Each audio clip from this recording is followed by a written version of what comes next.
Assalamualaikum warahmatullahi wabarakatuh. Selamat pagi kepada seluruh siswa TL 1 dan 2 kelas 12. Untuk di hari Rabu ini ada dua materi pelajaran saya, yaitu pergudangan dan material handling equipment. Kedua materi ini adalah lanjutan dari materi kelas mata pelajaran kelas 11, yang dimana sedikit banyaknya kita sudah bahas tentang apa itu pergudangan dan apa itu material handling. Begitupun material handling untuk di kelas 11 kita sedikit banyaknya mencerna apa yang dijelaskan pada kelas 11. Selanjutnya karena kelas 11 juga sedikit sudah membahas tentang standar operasional prosedur, maka di kelas 12 ini kita sedikit lagi singgung tentang standar operasional prosedur material handling. Mungkin ada beberapa pertemuan untuk materi standar operasional prosedur ini atau SOP ini. Kepada seluruh siswa kelas 12, 11 baik itu kelas 12 TL 1 dan 2, segera disimak videonya dan lengkapi catatan-catatannya atau dibuka bukunya, pensilnya dipersiapkan, lalu dirangkum, karena pada akhir pelajaran saya akan memberikan tugas lewat Google Classroom. Jadi ada dua kelas, berarti pergudangan dan material handling, di mana Google Classroom materi-materinya.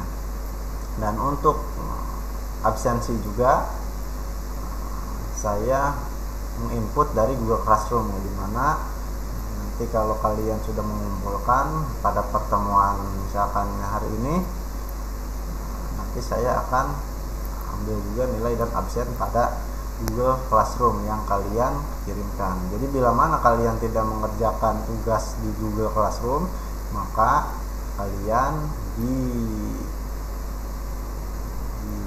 dikatakan tidak masuk kelas, tidak hadir. Saya absennya jadi segera kalian memasuki atau di kelas di Google Classroom. Jadi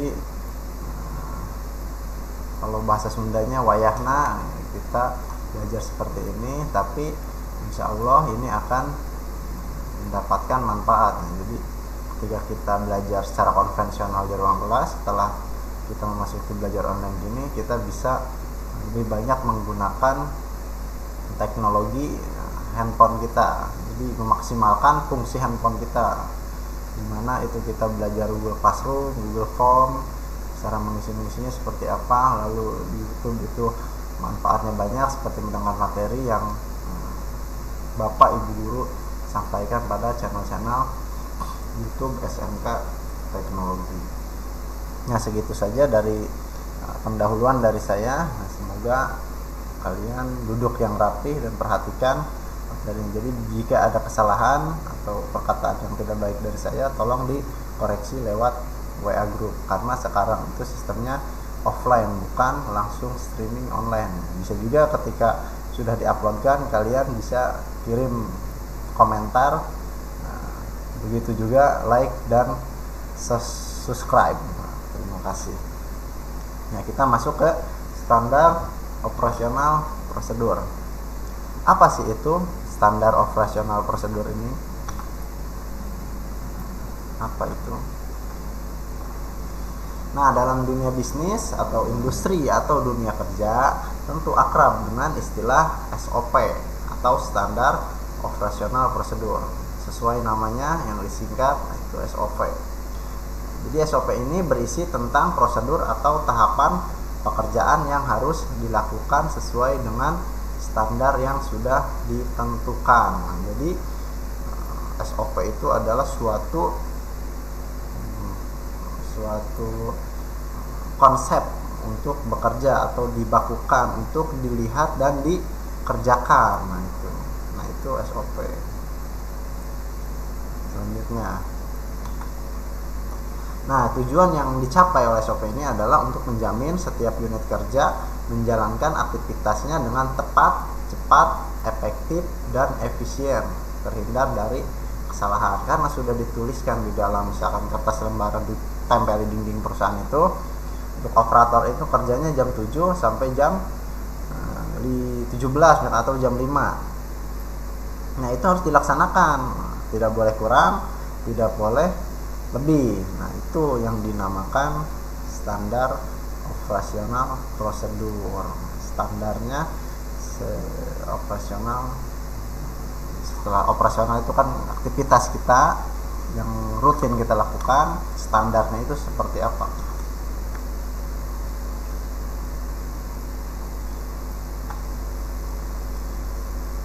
Nah, bentuk dari SOP ini, bentuk dari SOP-nya yaitu yang umumnya dibuat dalam bentuk teks atau diagram alir. Jadi tadi kan ditempel di dinding, dibuatkan kalimat seperti di ruang kelas itu ada tata tertib, namanya SOP, termasuk baik itu secara diagram alir atau flowchart. Flowchart tersebut ada aliran-alirannya, tata cara kita bekerja dari awal masuk, kan kita harus misalkan absen dulu.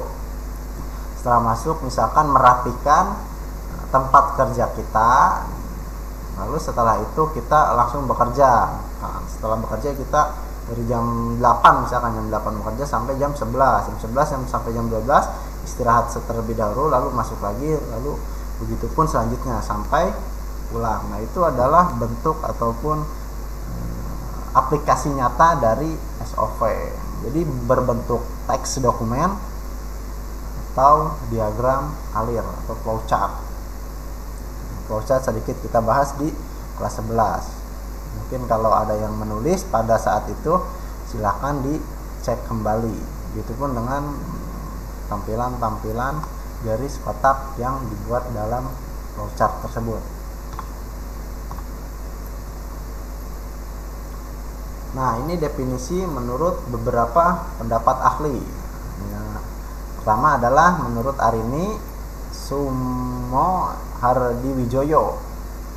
SOP adalah panduan yang digunakan untuk memastikan kegiatan operasional organisasi atau perusahaan berjalan dengan konsisten, efektif, efisien, sistematis, dan terkelola dengan baik.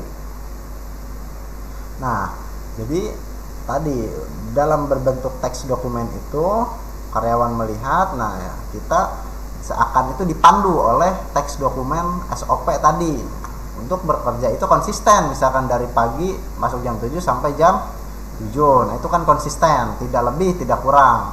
Lalu secara efektif, secara cepat. Nah, lalu memaksimalkan apa yang kita bisa, efisien kan. Lalu tersistematis, misalkan jangan ngawur karena sudah diatur kan aliran kerja kita itu, kita dari produksi tidak langsung ke bagian pemasaran misalkan, terlebih dahulu ke bagian quality control atau pengecekan. Nah, itu kan sistematis, setelah produksi quality control baru dipasarkan. Jadi harus tersistematis dan terkelola dengan baik. Setelah 1, 2, 4 poin tersebut berjalan dengan lancar, nah begitu pun selanjutnya harus kelola dengan baik. Nah, selanjutnya menurut Budi Harjo, SOP adalah tahapan suatu proses kerja atau prosedur kerja tertentu yang bersifat rutin, tetap dan tidak berubah-ubah yang dibakukan dalam sebuah dokumen tertulis. Nah, rutin itu berarti setiap hari kita lakukan. Jadi bersifatnya terus seperti itu. Kalau misalkan kita sekolah nih dari Senin sampai Sabtu, nah begitupun kita harus lakukan karena itu bersifat rutin atau rutinitas. Jadi kegiatan seperti itu, belajar pulang, ataupun bekerja istirahat pulang, bekerja istirahat pulang, tidak berubah-ubah. Baik itu biasanya kalau ada perubahan ulang akan diberitahukan selanjutnya. Jadi direvisi lagi dokumen tertulis tentang SOP tersebut. Nah, ada lagi menurut Sailendra, SOP adalah panduan kerja yang berguna untuk memastikan kegiatan operasional suatu organisasi atau perusahaan bisa berjalan dengan baik dan lancar. Jadi kalau memang baik dan lancar itu aktivitas perusahaan, ya harus terorganisir, harus terplanning. Jadi kalau terplanning itu terencana, sehingga akhirnya pun akan teratur, terkelola dengan baik. Pada intinya ketiga pendapat dari para ahli tersebut esensinya sama, intinya sama saja. Jadi SOP untuk memandu kita dalam bekerja, sehingga pekerjaan itu tidak sia-sia kita kerjakan, karena itu sudah mengikuti kaidah-kaidah yang sudah ditetapkan oleh perusahaan. Turunan itu yaitu SOP. Nah, rangkuman SOP, nah ini garis besarnya adalah panduan yang digunakan untuk memastikan setiap kegiatan operasional organisasi atau perusahaan berjalan dengan baik.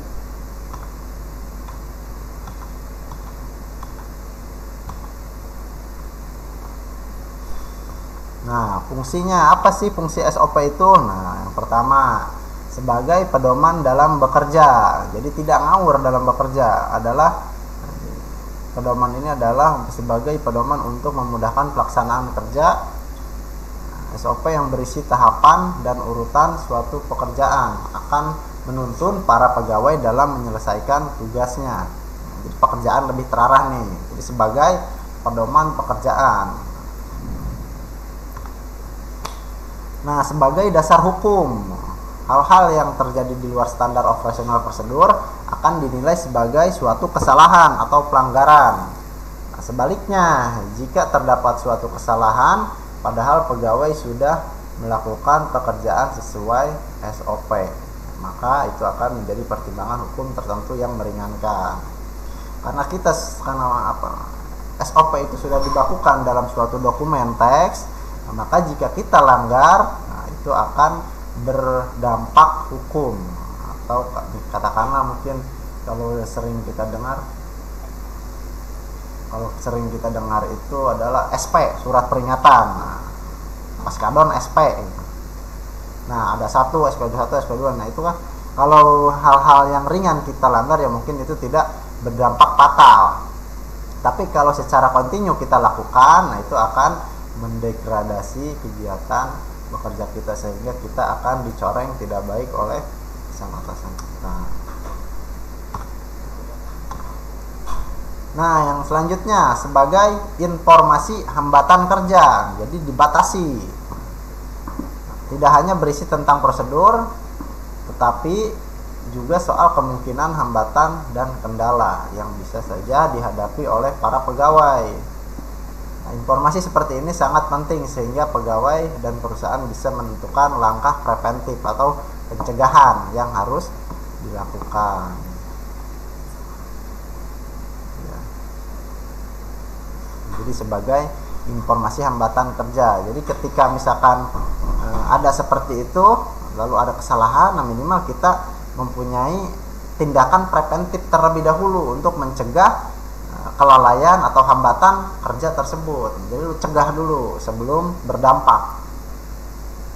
Preventif mungkin sedikit kita pelajari di kelas 11. Nah, selanjutnya sebagai pengontrol disiplin kerja. Mengandung sejumlah aturan yang harus dipatuhi oleh para pekerja, ditambah dengan adanya konsekuensi berupa sanksi. Nah, tadi jika dilanggar ada controlling. Misalkan ada orang-orang pengontrol dari karyawan operator ini, katakanlah leader. Nah, leader tersebut sebagai pengontrol disiplin kerja bagi bawahan-bawahannya, mengandung aturan yang harus dipatuhi oleh para pekerja, ditambah dengan adanya konsekuensi berupa sanksi. SOP secara otomatis membuat semua pegawai lebih disiplin dalam menjalankan pekerjaannya. Jadi diikatlah dalam suatu aturan pekerjaan. Diikat dalam suatu aturan pekerjaan. Nah, maka hal-hal yang di luar teknis itu, hal-hal yang di luar yang harus dikerjakan itu akan mendapatkan teguran atau sanksi yang diberikan oleh atasan atau para pengontrol aktivitas pekerjaan kita. Nah, manfaatnya. Nah, yang pertama manfaatnya adalah meminimalisir kesalahan-kesalahan pegawai. Tadi sudah dibakukan, jika ada salah pun salahnya tidak terlalu fatal, masih ada tolerir. Jadi mengantisipasi lah tadi kan, tindakan preventif tadi, pencegahan, dapat meminimalisir kesalahan dalam kerja. Selanjutnya karyawan lebih mandiri dan tahu job description atau tugas-tugasnya masing-masing. Tugas karyawan itu tugas tadi direktur lagi, saya contohkan direktur lagi. Direktur itu hanya sekedar menandatangani program kerja, lalu duduk dan mengevaluasi kinerja bawahannya. Nah, misalkan itu tugas-tugasnya. Nah, jika ada misalkan kesalahan ataupun melebar dalam fokus tugasnya tersebut, nah maka itu akan ada teguran. Misalkan dari pemilik perusahaannya nih, bukan direkturnya ini. Direktur ini hanya bekerja di perusahaan orang lain. Nah, lalu yang mempunyai perusahaan ini menegur karena mungkin sudah agak melebar dari fokus tugas-tugasnya. Jadi lebih mandiri lah, gak usah diatur-atur lagi karena sudah tahu tugasnya. Membuat pegawai baru mudah beradaptasi dengan pekerjaannya. Nah, biasanya kan adaptasi pegawai baru itu cukup kalau memang orangnya itu menutup diri gitu kan, itu akan prosesnya akan lama. Jika agak terbuka, mungkin dia sering langsung bergaul dengan karyawan-karyawan yang sudah terlebih dahulu ada di perusahaan tersebut.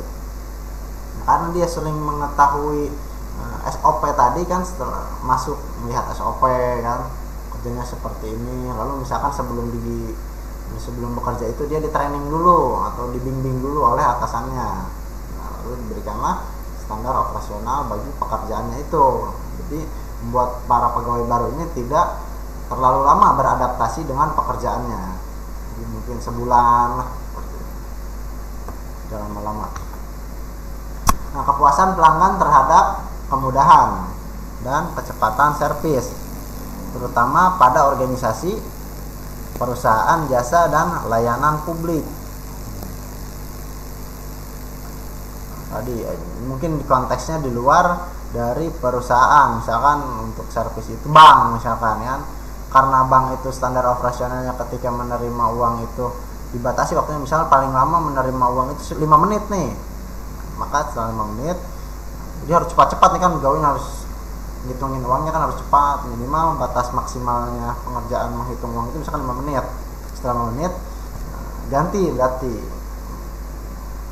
konsumen yang lain yang menyimpan uang itu lagi. Ini kepuasan pelanggan ini bermanfaat atau berorientasi pada perusahaan-perusahaan jasa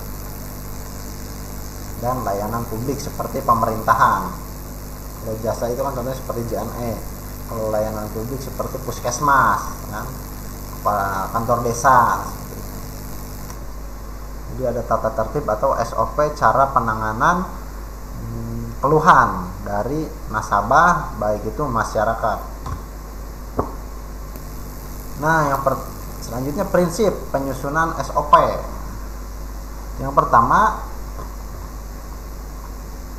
harus jelas dan mudah. Kenapa harus jelas dan mudah? Nah, mengingat SOP ini akan dijadikan pedoman, maka standar operasional harus jelas dan mudah dipahami oleh para pembacanya atau para pekerjanya. Jadi kalau sulit-sulit mungkin untuk bahasa ataupun cara kerjanya, mungkin kalau yang baru itu kan akan beradaptasinya lama. Jadi harus jelas dan mudah dipahami.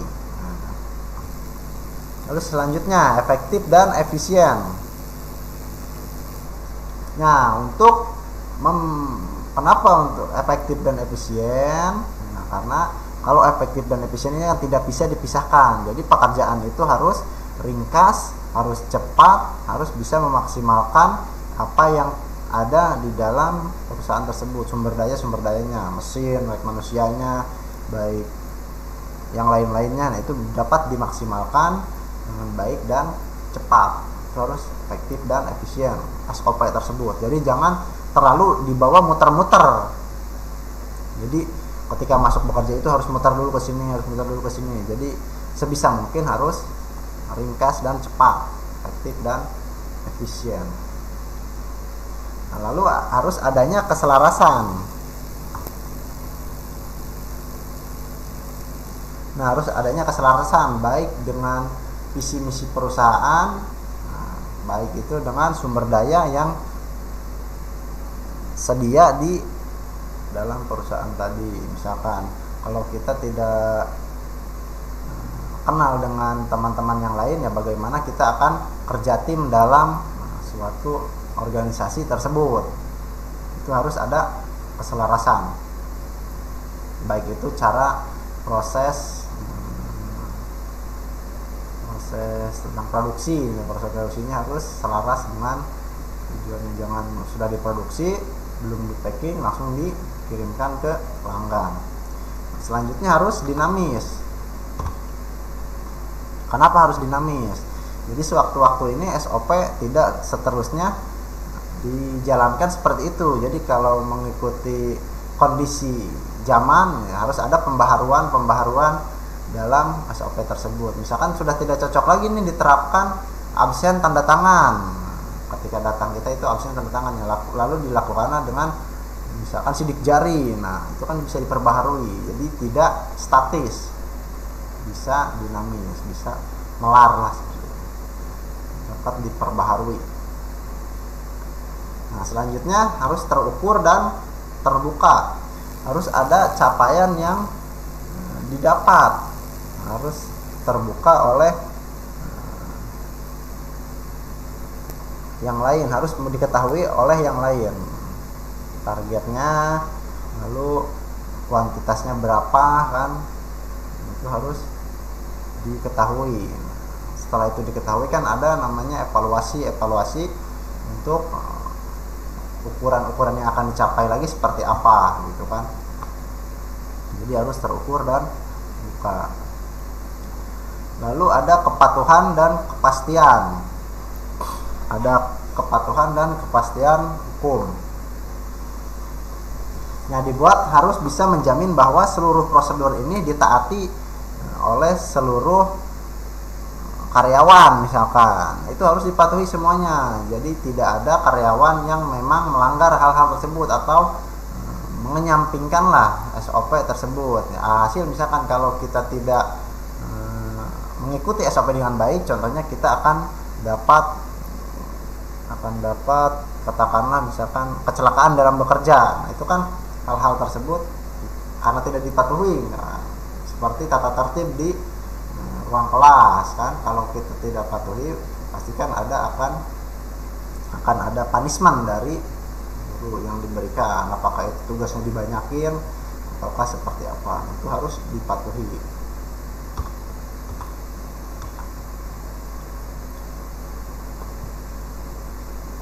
Nah, penyusunannya ada pembentukan tim. Jadi harus melibatkan orang yang memang berkompeten. Nah, biasanya di bidang HRD atau Human Resource Department atau Departemen Sumber Daya Manusia. Nah, ini bisa dirembukan oleh orang-orang seperti ini pembentukan timnya.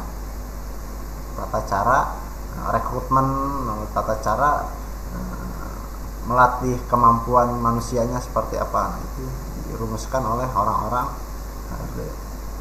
Lalu pelajari proses bisnis dan kumpulan data. Jadi tim wajib mempelajari proses bisnis yang berlangsung di dalam perusahaan mulai dari awal hingga akhir. Nah, ini tata cara penyusunan SOP dari awal nih. Misalkan kita mau membentuk perusahaan, membuat sistem yang telah kita sedikit bahas tadi. Jadi harus ada pembentukan tim, lalu pelajari proses bisnisnya seperti apa, lalu datanya dikumpulkan, bagaimana atau data apa yang harus kita perlukan. Nah, itu akan berpengaruh. Produk apa yang harus kita hasilkan kan. Nah, setelah tadi dipelajari peluang bisnisnya. Selanjutnya ada review dan evaluasi. Setelah itu terkonsep dengan baik dan terlaksana dengan baik, lalu selanjutnya kita evaluasi nih apa yang kurang. Jadi tidak selamanya kegiatan kita itu mulus, pasti ada kegiatan-kegiatan yang memang terkendala lah. Nah, proses itulah yang harus dievaluasi.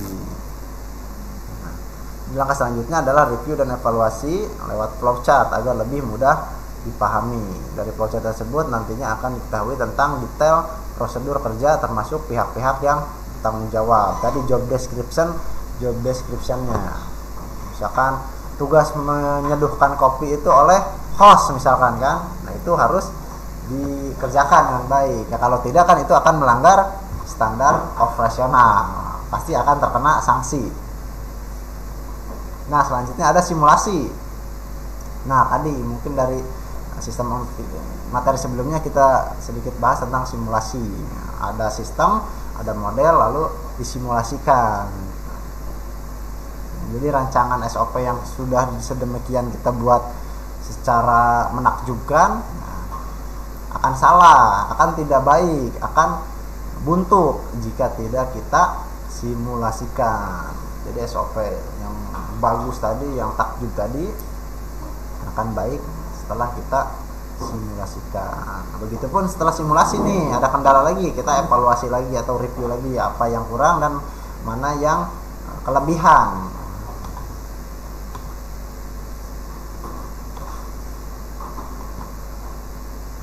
Nah, setelah itu terjalan dengan baik, simulasinya sudah baik, oke semuanya, lalu ditetapkanlah SOP tersebut, dibakukan. Setelah dibakukan tersebut, dibuatkanlah dalam suatu bentuk, baik itu dokumen, baik itu flowchart atau aliran-aliran kerjanya seperti apa. Aliran proses kerjanya, tetapkan tuh SOP itu setelah kita rancang dengan baik dan benar. Tadi pihak-pihak yang terlibat tadi, orang-orang tersebut harus ada namanya dokumen pencipta, sebagai dokumen pencipta dari software tersebut. Nah, ini dia salah satu flowchart dari contoh SOP, yaitu tentang pembuatan kopi. Kita akan membuat kopi nih, ada namanya aliran yang harus kita lakukan sebelum kopi itu disajikan. Nah, yang pertama kita mulai, selanjutnya kita siapkan cangkir, lalu proses selanjutnya kita masukkan 2-3 bubuk sendok kopi bubuk, bukan sendok bubuk, kebalik, sendok bubuk ya. Kopi bubuk kita masukkan ke dalam cangkir tersebut. Lalu masukkan juga gula pasir 2-3 sendok, katakan seperti itu. Lalu kita masukkan air panas, lalu kucak-kucak, diaduk-aduk. Selanjutnya coba dicicipi dulu. Nah, dicicipi ini ada 2 rangkaian lagi nih. Apakah itu langsung bisa kita sajikan atau itu apakah itu misalkan kepahitan. Nah, kurang manis. Lalu kalau kurang manis kita tambahkan gula lagi, balik lagi ke atas berarti kan. Nah, kalau misalkan sudah memang manis dan pas, setelah itu kita langsung sajikan dan bisa diminum bersama-sama. Nah, itu langkah atau contoh sedikit tentang SOP dalam bentuk flowchart pembuatan kopi. Ya mungkin bala-bala juga bisa kan, dibikin flowchart misalkan, dibakukan buat sistem tentang pembuatan bala-bala goreng tahu atau martabak bangka atau lain-lainnya seperti itu. Nah, mungkin sampai di sini saja materi yang saya sampaikan. Untuk lebih jelasnya kita lanjut diskusi di WA group. Nanti kalau yang misalkan kurang paham tanyakan, dan kalau ada yang kurang keliru, saya juga manusia mempunyai keterbatasan seperti itu. Nah, lalu untuk minggu selanjutnya kita juga akan lanjut membahas tentang SOP ini, mungkin kepada contoh-contohnya. Kita bikin esai insya Allah untuk minggu depan tentang pembuatan SOP, misalkan bagi para siswa, bagi para pekerja misalkan. bisa dibuatkan SOP-nya dari misalkan awal masuk sampai pulang, ngapain aja sih di dalam itu prosesnya. Oke, sampai sini saja. Untuk selanjutnya penugasan bisa dicek di Google Classroom, dan kalau yang bingung di WA group atau langsung japri ke saya. Nah, dengan ini saya cukupkan. Wallahu a'lam bishawab. Wassalamualaikum warahmatullahi wabarakatuh.